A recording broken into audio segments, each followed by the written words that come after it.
നന്ദൂട്ടി, നിന്റെ ഒരുക്കം കഴിഞ്ഞില്ലേ? ആ കഴിഞ്ഞു അച്ഛമ്മ. നിങ്ങൾ പൊക്കോ, ഞാൻ ശാരി ചേച്ചിയെയും കൂട്ടി വരാം.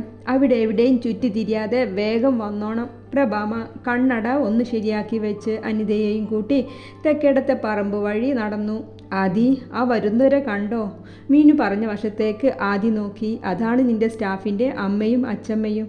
ആ അച്ഛമ്മ ഉണ്ടല്ലോ, ആള് ഭയങ്കര സ്ട്രിക്റ്റാണ്. അമ്മ ഒരു പാവം. മീനുട്ടി, നീ എപ്പോഴാ വന്നേ? അവരുടെ അടുത്തെത്തിയതും പ്രഭാമ അവളെ തൊട്ട് തലോടിക്കൊണ്ട് ചോദിച്ചു. ഞങ്ങൾ രാവിലെ എത്തി അച്ഛമ്മ. ഇതല്ലേ നിന്റെ ചെക്കൻ?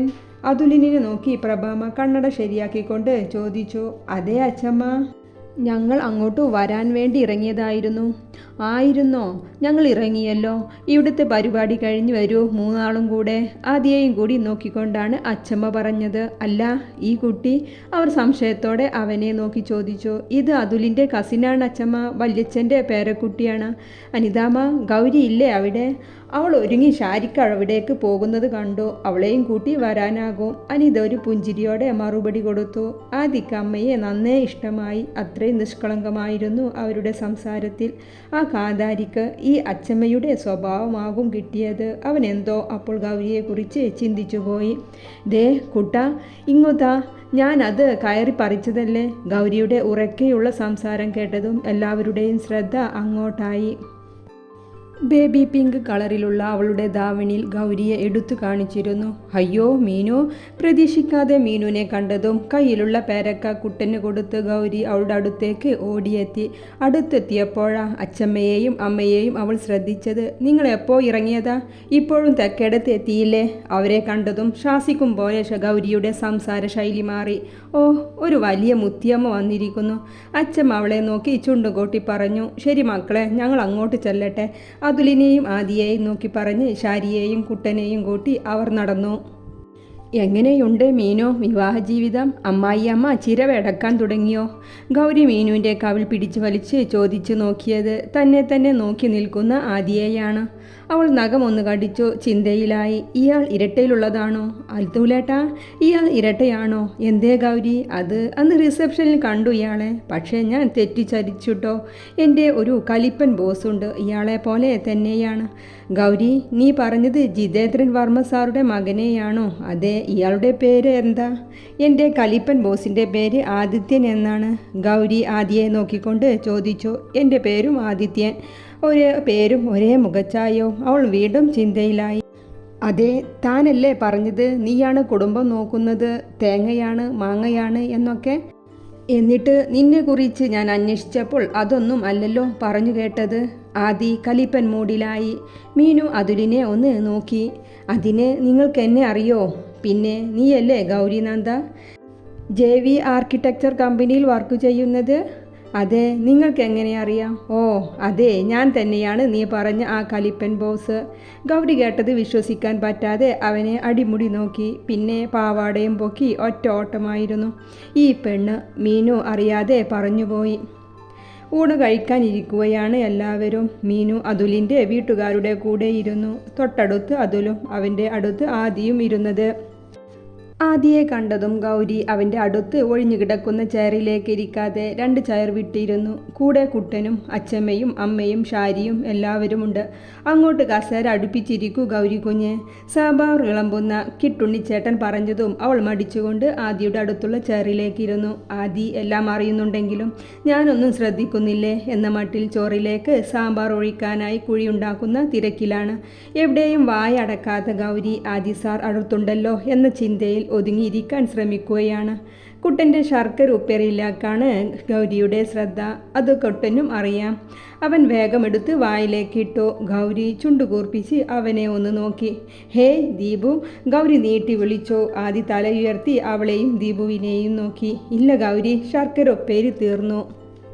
വിളിയുടെ ഉദ്ദേശം മനസ്സിലായതും ദീപു വേഗം പറഞ്ഞു. ദീപു അടുത്തുകൂടെ നടക്കുമ്പോഴെല്ലാം 3-4 തവണ ശർക്കര ഉപ്പേരി വാങ്ങിയതാണ് കക്ഷി. ഗൗരിയുടെ ചുണ്ടൊന്നു കോർത്തു. ആര്യ അവളെ നോക്കിയതും ഈ രംഗമാണ് കണ്ടത്. അവൻ എന്തോ വേഗം മുഖം തിരിച്ച് കഴിപ്പിൽ ശ്രദ്ധ കൊടുത്തു. ഗൗരി ചോറിൽ ചികഞ്ഞ് ഇരിക്കുകയാണ്. അല്പസമയത്തിന് ശേഷം ആദിയുടെ ഇടതുകൈയിൽ ഗൗരി ഒന്ന് തോണ്ടി. ആദി പ്രതീക്ഷിക്കാതെയുള്ള ഗൗരിയുടെ പ്രവൃത്തിയിൽ അവനൊന്ന് ഞെട്ടി അവളെ നോക്കി. അവളുടെ കണ്ണുകൾ അവൻ്റെ അനങ്ങാതെ ഇരിക്കുന്ന ശർക്കര ഉപ്പേരിയിലേക്കാണ്. ആദി അവളുടെ നോട്ടം പോയ ഭാഗത്തേക്കൊന്ന് നോക്കി. പിന്നെ മൈൻഡ് ചെയ്യാതെ കഴിക്കാൻ തുടങ്ങി. അതെ സാർ, അവൾ ശബ്ദം താഴ്ത്തി നീട്ടി വിളിച്ചു. ആദി മറുപടിയൊന്നും പറയാതെ അവൻ്റെ ശർക്കര ഉപ്പേരി അവളുടെ ഇലയിലേക്ക് വെച്ചു കൊടുത്തു. താങ്ക്സ്, അവൾ നീട്ടി പറഞ്ഞു. ഒറ്റയടിക്കത് മുഴുവനും വായിലേക്കിട്ട് കഴിച്ചു. ഇങ്ങനെ ഇതുമാത്രം കഴിക്കാതെ ആ ചോറ് മുഴുവനാക്കാൻ നോക്ക്, അവൻ ശബ്ദം ഒന്ന് കടുപ്പിച്ചു പറഞ്ഞു. ഗൗരി തലയാട്ടി ഫുഡിലേക്ക് ശ്രദ്ധ കൊടുത്തു. മീനു, ഞാൻ പോവാണ്. സദ്യ ഗംഭീരമായി. പോയി നന്നായി ഒന്ന് ഉറങ്ങട്ടെ. നീ ഇന്ന് പോവോ? രാത്രി ഫുഡ് കഴിച്ചു പോകും. അവിടുന്ന് വന്നവരെല്ലാം പോയി. എന്നാൽ ശരി മീനൂട്ടി, ഇനി എന്നെങ്കിലും കാണാം. ഗൗരി അവളെ കെട്ടിപ്പിടിച്ചുകൊണ്ട് പറഞ്ഞു. മോളെ, ഈ പായസം കൂടി കൊണ്ടുപോയിക്കോളൂ. മീനുവിൻ്റെ അമ്മ മായ ഒരു തൂക്കുപാത്രം അവളുടെ കയ്യിൽ കൊടുത്തു. ശരി മായമ്മ, ഇന്ന് ഗൗരി മോള് നല്ല സുന്ദരിയായിട്ടുണ്ടല്ലോ. മീനുവിൻ്റെ മുത്തശ്ശി ദേവിയമ്മ അവളെ തലോടിക്കൊണ്ട് പറഞ്ഞു. ഗൗരി ഒന്ന് പുഞ്ചിരിച്ചതേ ഉള്ളൂ. ആൾക്കൊന്ന് മയങ്ങാനുള്ള തന്ത്രപ്പാടിലാണ്. അല്ലെങ്കിൽ മുത്തശ്ശിയുടെ പുകഴ്ത്തൽ കേൾക്കാൻ ഒരു 15 മിനിറ്റ് കൂടി അവിടെ തങ്ങിയിരുന്നു. അതുൽ, ഞാൻ ഇറങ്ങട്ടെ, ആദി പറഞ്ഞു കൈ കൊടുത്തു ഇറങ്ങാൻ നിൽക്കുകയാണ്. കുറച്ച് കഴിഞ്ഞു പോകാം ആദി. ഞങ്ങൾ രാത്രിയെ ഇറങ്ങൂ. നിനക്ക് ഇവിടെ കാണണ്ടേ? ഇനി ഒരിക്കലാവാം അതുൽ. അയ്യോ പോവല്ലേ ആദി, അച്ഛമ്മ വൈകിട്ട് അങ്ങോട്ട് ചെല്ലാൻ പറഞ്ഞതല്ലേ. മീനു അകത്തുനിന്ന് ഓടി വന്നുകൊണ്ട് പറഞ്ഞു. ആദി മനസ്സിലാവാതെ അതുലിനെ നോക്കി. ഗൗരിയുടെ അച്ഛമ്മയെയാണ് മീനു പറഞ്ഞത്. ഓ, നീ ഒന്ന് കിടക്ക്, റൂമിൽ ഞാൻ കാണിച്ചു തരാം. ഒരു 4 മണിക്ക് നമുക്ക് അങ്ങോട്ടൊന്ന് പോയി വരാം. അതുൽ അവനുള്ള റൂം കാണിച്ചു കൊടുത്തു പുറത്തേക്കിറങ്ങി. ആദി ബാത്റൂമിൽ കയറി ഒന്ന് ഫ്രഷായി വന്നു. ജനലിലൂടെ താഴേക്ക് നോക്കി നിന്നു. ടൗണിൽ ജീവിച്ച അവന് ഈ ഗ്രാമം ഒരുപാട് ഇഷ്ടമായിട്ടുണ്ട്. അയലിൽ പിങ്ക് പാവാടയും ബ്ലൗസും നിവർത്തി അകത്തേക്ക് തുള്ളിപ്പോകുന്ന ഗൗരിയെ ഒരു മിന്നായം പോലെ അവൻ കണ്ടു. അവൻ്റെ ചുണ്ടിൽ അവൻ പോലും അറിയാതെ ഒരു പുഞ്ചിരി മിന്നിമാഞ്ഞു. അവൻ ചാഞ്ഞും ചെരിഞ്ഞും ഒന്നുകൂടി അവളെ നോക്കി. താൻ എന്തിനാണ് ഇത് ചെയ്യുന്നത് എന്ന് അവന് പോലും അറിയില്ല. ഉച്ചമയക്കം ഇല്ലാത്തതുകൊണ്ട് തന്നെ അവൻ ഫോണിലും നോക്കി സമയം കളഞ്ഞു. അനിയമ്മേ. ആ മീനുട്ടി, എന്തൊക്കെയുണ്ട് അവിടുത്തെ വിശേഷം? സുഖമാണമ്മേ. ഗൗരി എന്തിയേ? അവൾ സദ്യ കഴിച്ച് വന്നു കിടന്നതാ. ഞാനൊന്ന് പോയി നോക്കട്ടെ. മീനു പറഞ്ഞുകൊണ്ട് ഗൗരിയുടെ റൂമിലേക്കുള്ള സ്റ്റെപ്പ് കയറാൻ നിന്നതും ലിവിംഗ് റൂമിൽ പ്രഭാമയുടെ ചിരി കേട്ടതും മീനു അങ്ങോട്ട് നടന്നു. പ്രഭാമയുടെ എതിർവശത്തായി അതിലും ആദിയും ഇരിപ്പുണ്ട്. പ്രഭാമ പണ്ടത്തെ ഓരോ കാര്യവും പറഞ്ഞ് ചിരിക്കുകയാണ്. ആദിയും അതിലും അത് കേട്ട് പുഞ്ചിരിക്കുന്നുണ്ട്. മീനുട്ടി വാ, ഇവിടെ ഇരിക്കെ. പ്രഭാമ അവളെ അടുത്ത് പിടിച്ചിരുത്തി. നന്ദുട്ടിയുടെ 4 മാസത്തെ മൂപ്പേ ഉള്ളൂ ഇവൾക്ക്. ഈ ചിങ്ങത്തിൽ നന്ദുട്ടിക്ക് വയസ്സ് 22 തികയും.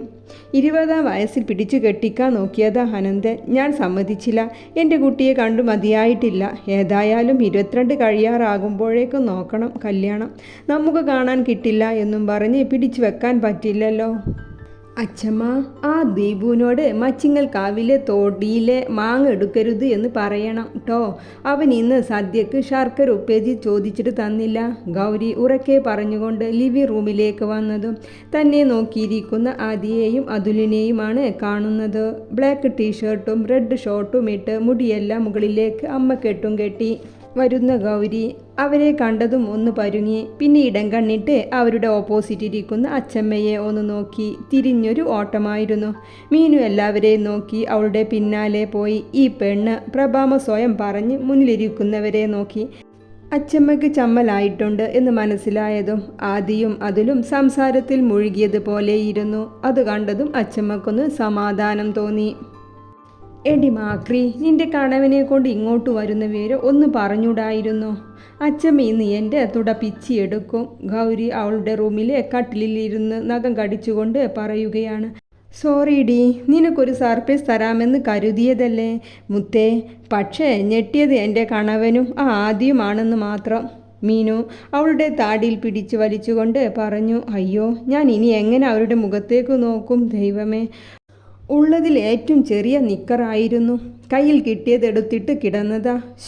ആകെ നാണക്കേടായിപ്പോയി. ഒന്ന് പോടി പെണ്ണെ, അവന്മാർ പഠിച്ചത് പുറത്താണ്. ഇതിലും വലിയത് കണ്ടിട്ട് കണ്ണു തഴമ്പിച്ചിട്ടുണ്ടാകും. നിന്റെ ഈ വെളുത്ത തുടുത്ത തുട കണ്ടിട്ട് അവർക്ക് പ്രത്യേകിച്ചൊന്നും തോന്നില്ല. മീനു ചുണ്ട് കടിച്ച് പിടിച്ച് ചിരി അടക്കിക്കൊണ്ട് പറഞ്ഞു. ഗൗരി ഒന്ന് മൂളി. പിന്നെ അവളെ ഒന്ന് കൂടി സൂക്ഷിച്ചു നോക്കി ഒരു സ്കേർട്ടും എടുത്ത് ബാത്റൂമിലേക്ക് കയറി. നിങ്ങൾ വന്നത് അറിയാഞ്ഞിട്ടാകും. ആരെങ്കിലും പുറത്തുള്ളവർ വീട്ടിലുണ്ടെങ്കിൽ ഈ വക ഇട്ട് അവൾ റൂമിൽ നിന്ന് പുറത്തിറങ്ങാറേ ഇല്ല. പ്രഭാമ പേരക്കുട്ടിയെ നന്നാക്കാൻ നോക്കുകയാണ്.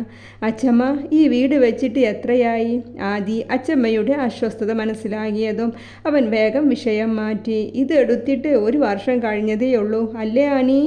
ജ്യൂസുമായി വരുന്ന അനിതയെ നോക്കി അച്ഛമ്മ ഉറപ്പുവരുത്തി. അതെ, കഴിഞ്ഞ മാസത്തേക്ക് 1 വർഷമായി. അവർ പറഞ്ഞുകൊണ്ട് ജ്യൂസ് ആദിക്കും അതുലിനും നൽകി.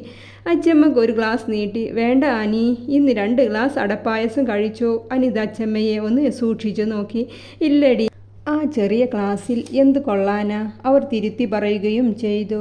പ്രമേയം തുടങ്ങിയിട്ടുണ്ട് മക്കളെ, അധികം ഒന്നുമില്ല. എന്നാലും ഇവളും അനന്തനും ഒരു കണക്കുണ്ട്. ഞാൻ ദിവസം എത്ര മധുരം കഴിക്കണമെന്ന്. അനിതയെ നോക്കിക്കൊണ്ട് പ്രഭാമ പറയുകയാണ്. ആദിയും അതിലും എല്ലാം ഒരു പുഞ്ചിരിയോടെ കേൾക്കുന്നുണ്ട്. ഇതിൻ്റെ പ്ലാനുണ്ടോ അച്ഛമ്മ? നല്ല വർക്ക്. ആദി ചോദിച്ചുകൊണ്ട് അച്ഛമ്മയെ നോക്കി. അനി ഉണ്ടോ മോനെ? അതെല്ലാം ഗൗരിയുടെ അടുത്ത് കാണും. അവളാണ് ഇതിൻ്റെ പ്ലാനെല്ലാം റെഡിയാക്കി വർക്ക് മുഴുവനാക്കിയത്. ആ മോനെ, നന്ദുട്ടി കോളേജിൽ പഠിക്കുന്ന സമയം അവളുടെ സാറിൻ്റെ സഹായത്തോടെ വീടിൻ്റെ ചിത്രം വരച്ചതും പണി കഴിപ്പിച്ചതും എല്ലാം അവളാണ്. അനന്തൻ അവൾക്ക് വിട്ടുകൊടുത്തു. അവൾ പഠിക്കുന്നതും അതല്ലേ എന്ന് അവൻ പറഞ്ഞത്. പണി കഴിഞ്ഞപ്പോഴാണ് എല്ലാവരും മുഖത്ത് കൈവച്ചത്. ആരൊക്കെ വന്നിരുന്നു വീട് കാണാൻ. ഒരു തുള്ളിക്കളിയാ പെണ്ണിന്. പക്ഷേ കാര്യത്തോടടുക്കുമ്പോൾ നമ്മൾ പോലും അനുസരിക്കും. പഠിത്തത്തിൽ മിടുക്കിയ നന്ദുട്ടിയും മീനുട്ടിയും +2 വരെ ഒരേ ക്ലാസ്സിൽ പഠിച്ചതാ. എല്ലാ ക്ലാസ്സിലും ഒന്നുകിൽ നന്ദുട്ടി അല്ലെങ്കിൽ മീനുട്ടി. അങ്ങനെയാണ് 1ാമതും 2ാമതും വാങ്ങിയത്. അതിൻ്റെ ഇടയിൽ 3ാമതാരെങ്കിലും മുന്നിലായാൽ ഇവറ്റുകൾ രണ്ടും തമ്മിൽ തല്ല. നീ പഠിക്കാത്തത് എന്തേ എന്നും പറഞ്ഞ് പ്രഭാമ തൻ്റെ പേരക്കുട്ടിയെ പുകഴ്ത്തി വാനോളം എത്തിച്ചിട്ടുണ്ട്. എന്നാലും ആ സംസാരം ആദിക്കും അതുലിനും മടുത്തില്ല എന്നതാണ് സത്യം.